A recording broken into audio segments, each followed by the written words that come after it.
So let me go ahead and get straight into the message, okay? So, implementing and getting results as you go. That is really what I am very, very big on. Like, whether or not you're in this Parenting from Peace Now um, partnership with me, whether or not you are partnering with me one on one in a 3 month or 6 month coaching container, in whatever way that you are partnered with me, you'll know that I am very big on implementing and getting results as you go. So yeah, we can talk about so many amazing things and co-create, and we will break down and break down certain concepts, and we will uplift one another and empower one another and support one another, and there'll be things to read and there'll be things to discuss. But more than anything, there I invite us to always have at least one game plan, aka an empowered parenting method, aka a process, to have at least one game plan that we are actively using every day. If you are spanking or screaming at your child or having power struggles within the home at least 1 to 5 times per week, we need to have at least one game plan in place that helps us to ground and helps us to prioritize self-regulation that we are aware of and that we are committed to implementing every day. Okay.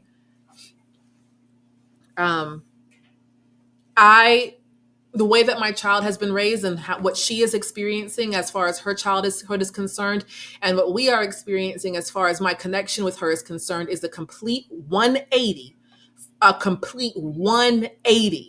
from what I experienced growing up and from what most of my cousins and most of my family on both sides of my family experience. It's a complete 180. And I did not really start to see a lot of transformation until I started to prioritize implementing the game plans and the methods that I was creating based on the pain points I was having in parenthood. Once I started to implement the application of the game plans that I was creating in my life, that's when I started to see shifts and transformation in ways that still blow my mind. Prior to that phase of really focusing and prioritizing implementation and game plans was the long phase of consuming content and consuming and the content I was consuming really was not parent related at all. It was more spiritually inclined content, and I was consuming a lot of that for many, many years. It all resonated, and I loved it, and it always lifted me higher, and I loved it. But the beautiful thing about parenthood and life is that life is helping us to embody all of the amazing content that resonates with us. It's one thing to resonate with content and to resonate with your favorite books and your favorite authors and your favorite coaches and mentors. It's one thing to resonate with them. It's a whole other thing to actually start to embody through practice the things that you resonate with. It's the embodiment, and it's the bringing all that you learn into real-time practice with your children and yourself that changes your entire life. Okay. So I am very big on implementing and getting results as you go. Okay. Um, consuming content is amazing, but results come from practice. Okay. I can read all I want to read about exercise, and I can watch my favorite people talk about exercise on TikTok all day long, but I don't start to get results from exercise until I have a game plan in place for myself that targets exercise, that leads to me actually doing the exercise. Then I will get results. Time implementation of game plans. Okay. Um, so we have been programmed and conditioned to take in other people's wisdom and to learn from others. Parenthood is an invitation to be aware of your own wisdom and to create a parenting style that is birthed from it. Okay. So parenthood is an invitation, and all of the triggers in parenthood is an invitation for you to instead create a parenting style that looks like Jane up the street, or that looks like your mom's parenting style, or that looks like anyone else's parenting style. Parenthood and the triggers that happen within your own relationship with your child is an invitation for you to get clear on what is working for you and what is not working for you as far as parenting is concerned. And you know it's working for you when you feel peace. When you feel peace and when you feel clear. Okay?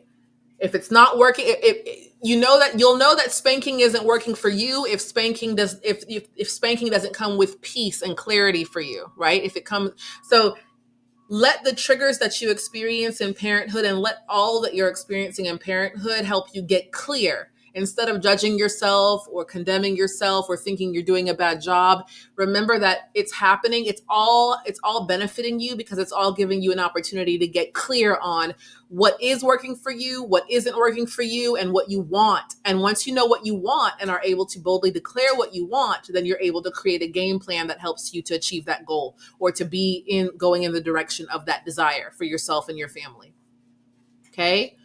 So we're shifting from trying to create our lives and our parenting style based on what other people say, and we're shifting to instead starting to follow your own intuition, your own inner guidance, your own clarity that you get from being more objective about what's happening and being able to, instead of judge what's happening in your parenting dynamic, use it as data to help you get more clear on what you want and then create a game plan that will help you achieve that. Okay? If you continue to give your time and attention to the same negative and disempowering thoughts that you have always given your time and attention to, nothing will change in your life. No matter how much, I mean, of course, there will be changes. Like the only thing constant in life is changes, right? You might go from one house to another house, a new car, a new job, whatever have you. Things are going to happen.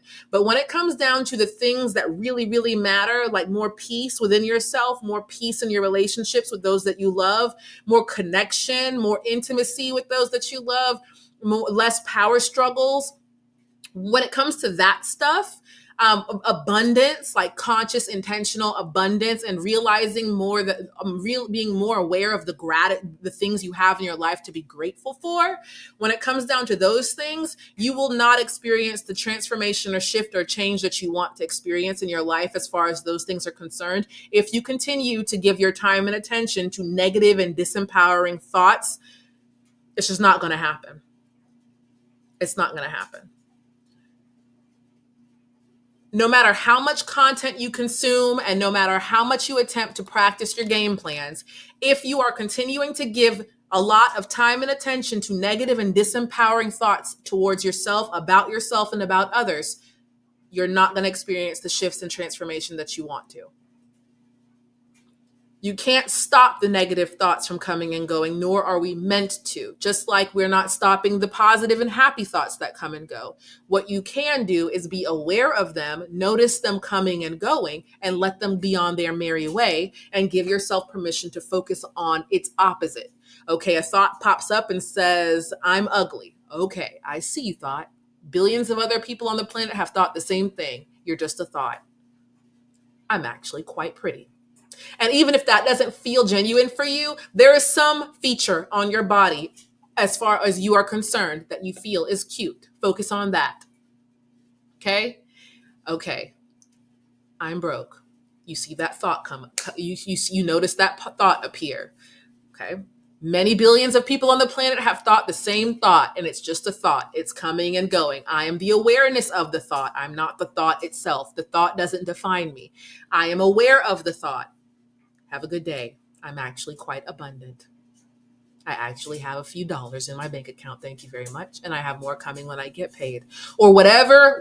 There's always negative thoughts are so weak, it's not even funny. One of the ways you can notice every time you have a negative thought, I promise you, if you just give yourself a little bit of effort, you will always be able to match that thought with something that's not only a higher thought than that, but it's true. It's true. Okay. The thought I'm broke appears. Yeah, not really true. If you really think about it, you'll be able to see how that's not true at all. Negativity is always the weaker link. And if you give yourself permission to really just tune into the negativity that's coming and going within your awareness, you will always be able to call it out and be like, nope, that's actually not the case. And you will be able to literally see how it is garbage every time. We've just been programmed and conditioned to give negativity a lot of power because of a fear that it might be true, and it's not true. Okay? Forgive yourself, please, of all of the negative and mean thoughts that you have thought about yourself and others, and do so as often as you need to. Okay? Raise your hand if you've thought negative things about yourself. Raise your hand if you've thought negative things about others. Let's be honest here. It happens. Thoughts come and go. You have about 20,000 or more thoughts that come and go a day. Okay? And they're all, some of them are beautiful and wonderful, and some of them are, oh my gosh, insane. Okay?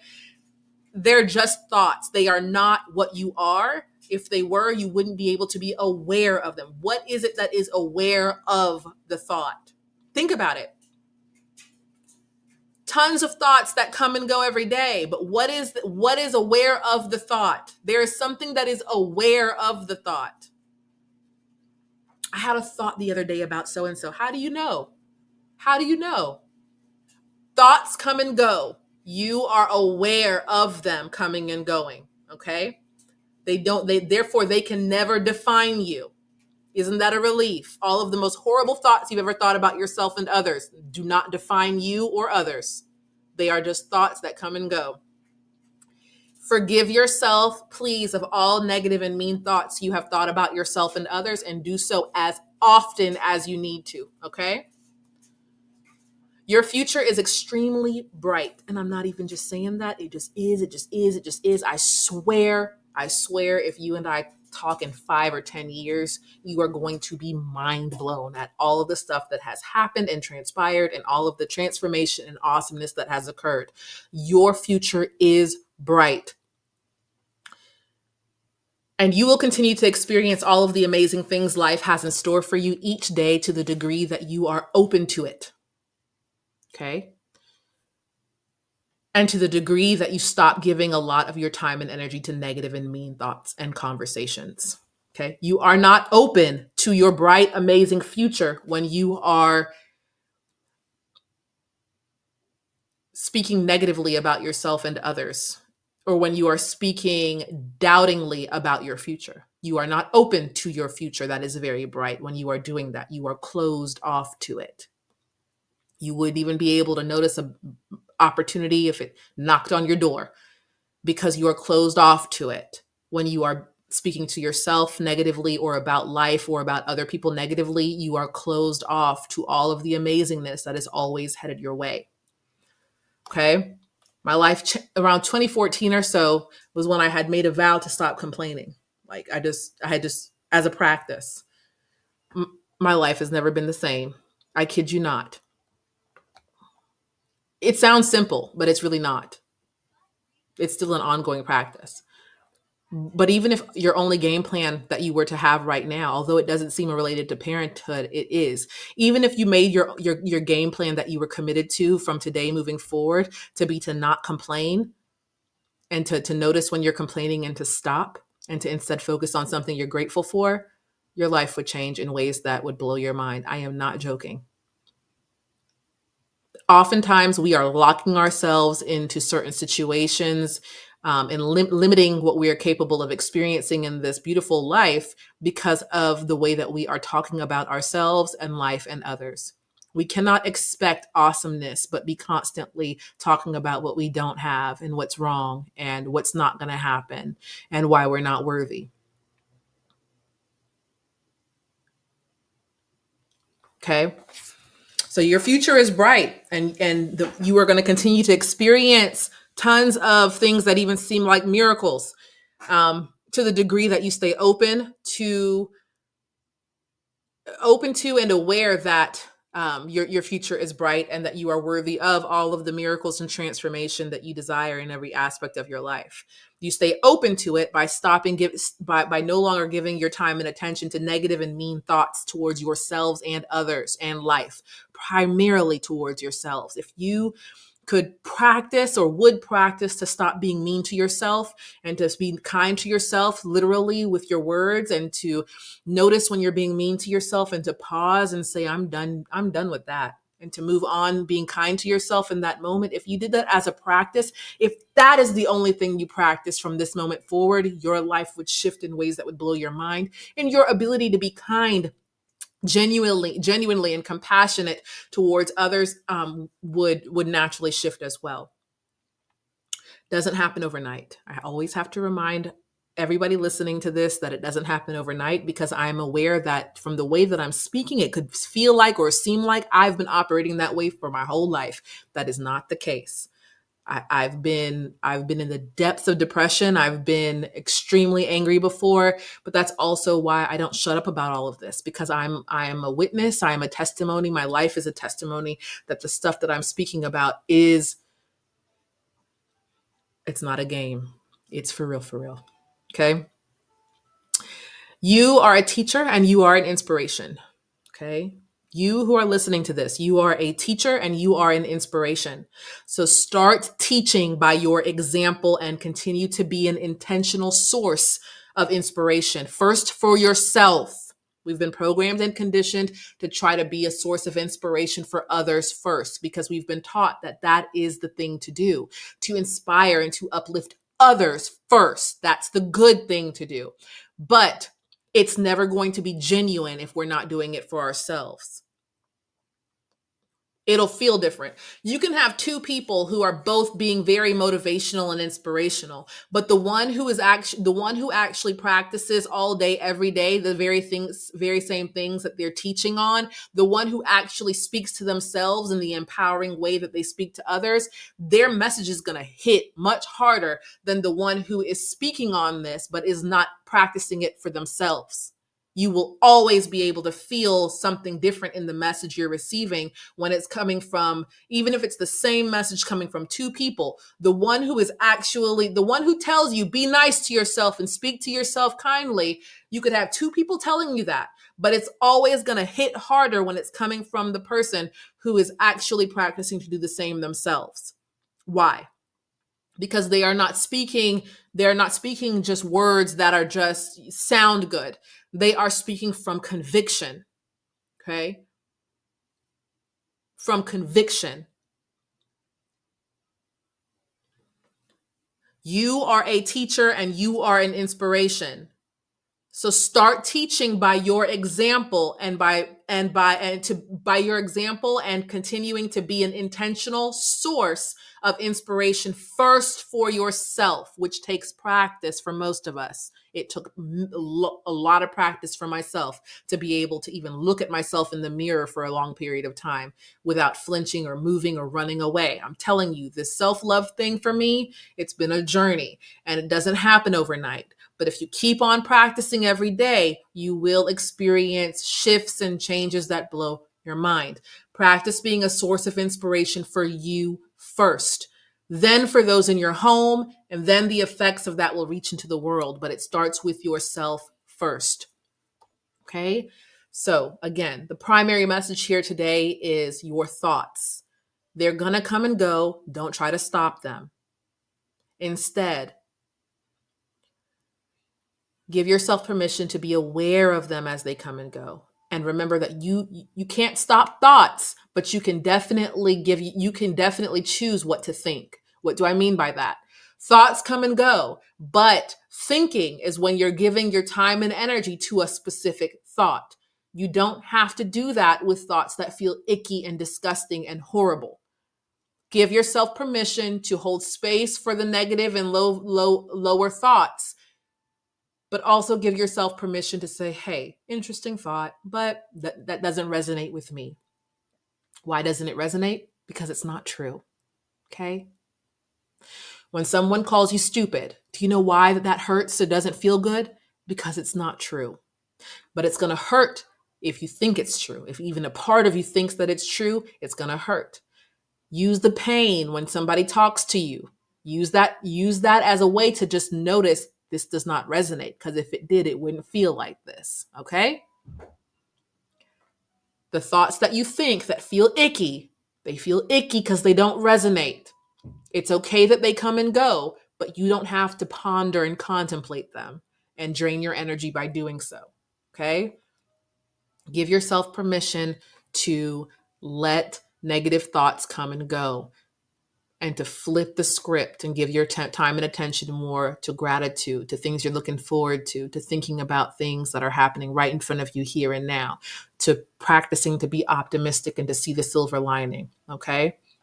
Start practicing to hold space for negativity. Don't suppress it, don't project it onto other people. Sit with it, look at it, face it, and see it for the things that don't resonate with you.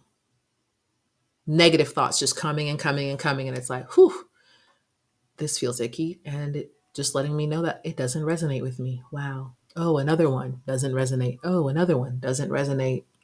Doesn't resonate. Okay. Don't fear negative thoughts. Don't try to stop them. Don't project them. Don't suppress them. Look at them, face them. Because the worst thing that can happen is that you recognize that it doesn't resonate. You feel that feeling, that trigger when somebody says something really mean to you. That trigger, the moment that somebody says something horrible to you, you know why it feels horrible? Because it doesn't resonate, my friend. And isn't that freaking amazing to realize it doesn't resonate? Somebody says, Michelle, you're so ugly, you're stupid. When we're a kid, it's like, oh my gosh, it's the end of the world. When we're teens and adults, even, it's like, oh my God, that's the end of the world. But once you wake up, once you realize that the reason that feels icky and ridiculous and just doesn't feel good is because it doesn't resonate. Like, what? That doesn't resonate. And now you're able to see, and it's also not true, right? And you get to go on about your business, knowing yourself that much more deeply. Knowing that much more deeply that what does resonate is that you are beautiful and that you are intelligent, which actually is true. Okay. I'm sending you tons and tons of love. Keep shining, keep going, keep going. Let's keep going.